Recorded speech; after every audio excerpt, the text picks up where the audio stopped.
सम्माननीय सभामुख महोदय, सर्वप्रथम त म सबैजनालाई हार्दिक शुभकामना र बधाई ज्ञापन गर्न चाहन्छु। आफ्नो मनको विचार राख्नुभन्दा पनि म जनताले हामीलाई के का लागि यहाँ पठाएका छन् भन्ने बारेमा बुँदागत रूपमा जनताका मागहरू वाचन गरेर सुनाउन चाहन्छु। तर त्योभन्दा पहिला चाहिँ हामीले पक्कै पनि यो देश बनाउनका लागि, देश परिवर्तन गर्नका लागि भनेर आएका छौँ। सबैभन्दा पहिला आफैलाई परिवर्तन गर्नुपर्छ भन्छु म। अघिल्लो शपथ ग्रहणको दिन पनि हामी 12 मिनेट 46 सेकेन्ड ढिलो थियौँ भने आज 16 मिनेट 55 सेकेन्ड हामी ढिलो भएका छौँ। जनताले हामीलाई यसरी ढिलो गर भनेर यहाँ पठाएको हो जस्तो मलाई लाग्दैन। त्यसो भएको कारणले प्रत्येक मिनेटको महत्त्व यो सदनले बुझोस्, सरकारले बुझोस्, हामी सबैले बुझौँ। नेपाली हो, नेपाली समय हो, 2 बजीको बैठक 3 बजी जाँदा पनि हुन्छ, 4 बजी जाँदा पनि हुन्छ, जे गर्दा पनि नेपाल हो, नेपाली हो भन्ने खालको जुन भाष्य हामीले मनमा लिएर बसेका छौँ, यही सबैभन्दा मुख्य कारण हो हामीले उन्नति गर्न नसक्नुको। त्यसो भएको कारणले गर्दाखेरि सभामुख महोदय मार्फत म सम्पूर्ण सदन, सरकार सबैलाई ध्यान आकर्षण गराउन चाहन्छु। आउँदा दिनमा हामी बैठक सुरु हुनुभन्दा थोरैमा पनि 5 मिनट अगाडि उपस्थित हुनुपर्छ। म यो माग राख्न चाहन्छु। हामी विभेदको अन्त्य गर्छौँ भनेर यहाँ भनिरहेका छौँ। भर्खरै पनि पूर्ववक्ता माननीयज्यूहरूले थुप्रै कुराहरू राख्नुभयो, आफ्नो मनको कुराहरू। तर यहाँ यही सदनभित्र पनि विभेद भइरहेको छ। सत्ता पक्षले 30 मिनट बोल्दा पनि हुने, 40 मिनट बोल्दा पनि हुने, प्रतिपक्षले अलि सानोले होइन 3 मिनटमा सकिहाल्नुपर्ने, 2 मिनटमा सक्नुपर्ने। हामी पनि जनताले चुनेर पठाएका जनमत प्राप्त जनप्रतिनिधि हौँ। त्यसो भएको कारणले गर्दाखेरि हामीले आफ्ना क्षेत्रका आवश्यकताहरू, आफ्ना तपाईँको चाहिँ के अरे मागहरू राख्नका लागि प्रशस्त समय दिनुपर्दछ। त्यो खालको सदन हामीले बनाएर हामीले त्यो खालको सदन अभ्यास गर्नुपर्दछ भन्ने माग राख्न चाहन्छु। म आफ्नो मनको कथा म यहाँ गाउन चाहन्न।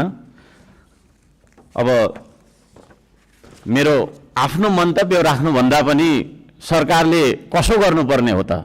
हिजो इतिहासमा हामीले के गर्यौँ, कसले के गर्यो, कुन नेताले के गर्यो, कतिको तपाईँको हामीले सङ्घर्ष गऱ्यौँ, के गर्यौँ भनेर भनिरहन आवश्यक छ जस्तो मलाई लाग्दैन। हामी के गरिरहेका छौँ आज र भोलि के गर्ने हो भन्नेतर्फ सरकारले आफ्नो नीति तथा कार्यक्रम बनाउँदाखेरि यस्ता कुराहरूलाई पनि समावेश गरोस् भनेर चाहिँ म यहाँ जनताको मागहरू, राष्ट्रिय स्वाधीनताको, हाम्रो सम्प्रभुताको, जनताले चाहेका कुराहरू के कस्ता छन् त भन्ने कुरा म बुँदागत रूपमा वाचन गर्न चाहन्छु।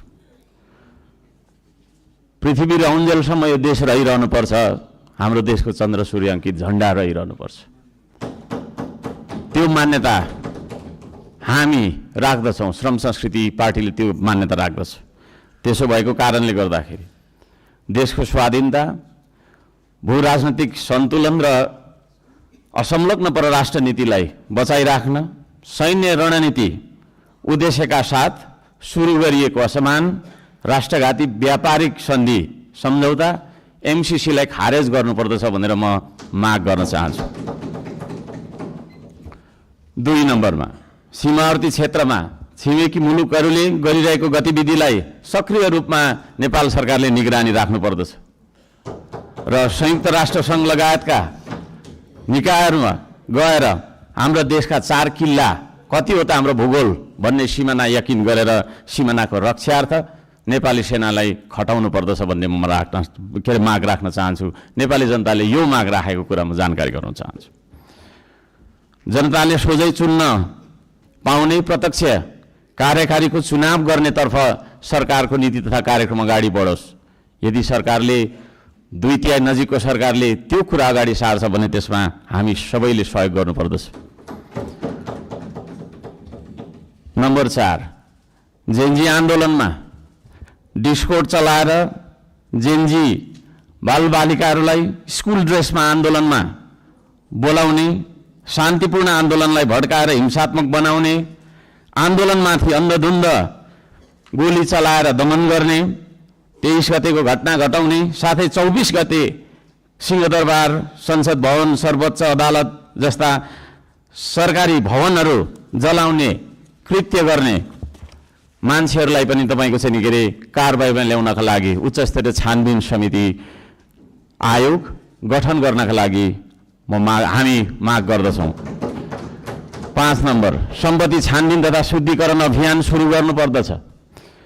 सबैभन्दा पहिला अहिले सरकारमा रहेका मन्त्री परिषदका सम्पूर्ण मन्त्रीहरू, सांसदहरू, हामी सबैजना सबैको तपाईँको चाहिँ नि के अरे हाम्रो सम्पत्ति छानबिन हुनुपर्दछ।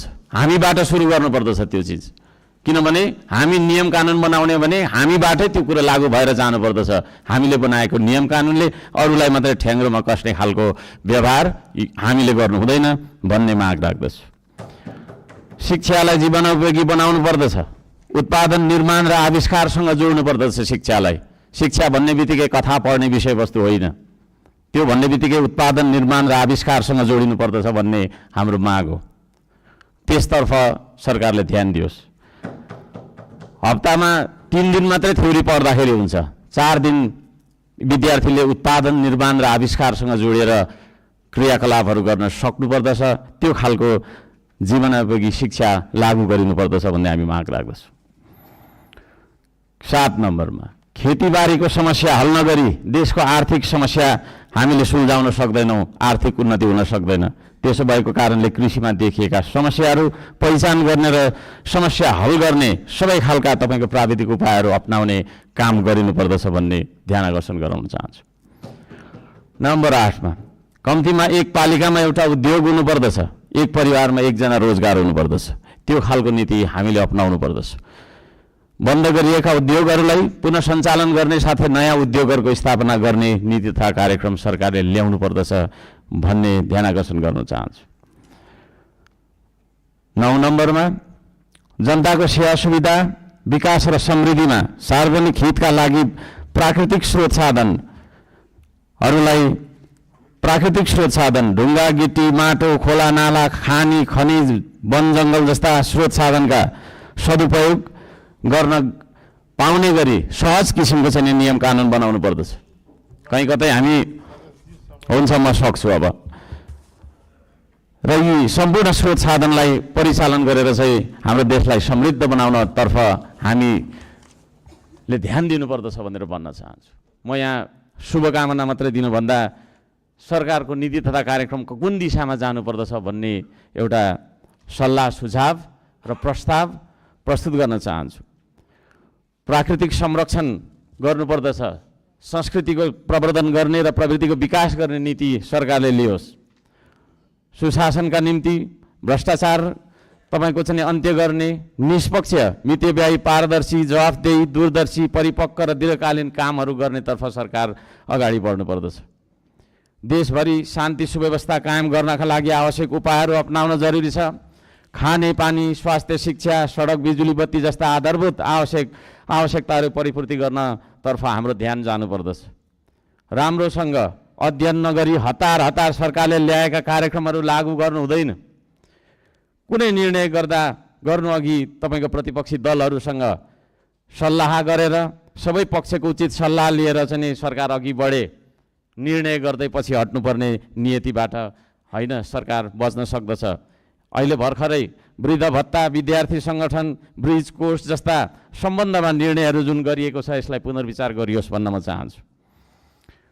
वृद्ध भत्ताको समयको मापदण्डलाई जुन फेरबदल गर्ने भन्ने कुराहरू आएको छ कार्यसूचीमा, त्यस्ता कुराहरूमा सरकारले ध्यान दिएर मात्रै अगाडि बढ्दाखेरि राम्रो हुन्छ भन्ने माग राख्दछु। सुकुम्बासी भन्दै नागरिकको बासको अधिकारलाई खोज्दै डोजर चलाउने, राज्य आतङ्क फैलाउने चलनको अन्त्य गरियोस्।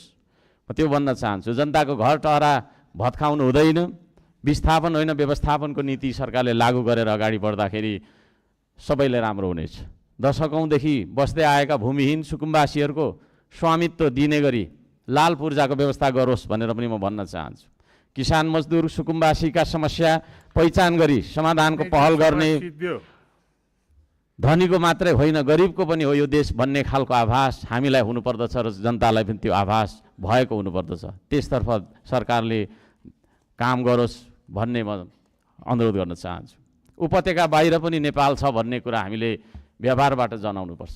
यो काठमाडौँ उपत्यका मात्रै नेपाल हो भन्ने किसिमले सबै विकास चाहिँ यहाँभित्र मात्रै थोपार्ने किसिमको चाहिँ विकास हुनु हुँदैन भनेर म ध्यान आकर्षण गर्न चाहन्छु। सबै खाले विभेदको अन्त्य गरिनुपर्दछ। भुप्पू गोर्खा सैनिकहरूको समान पेन्सनका लागि नेपाल सरकारले आवश्यक सबै खालका पहलहरू गरोस्।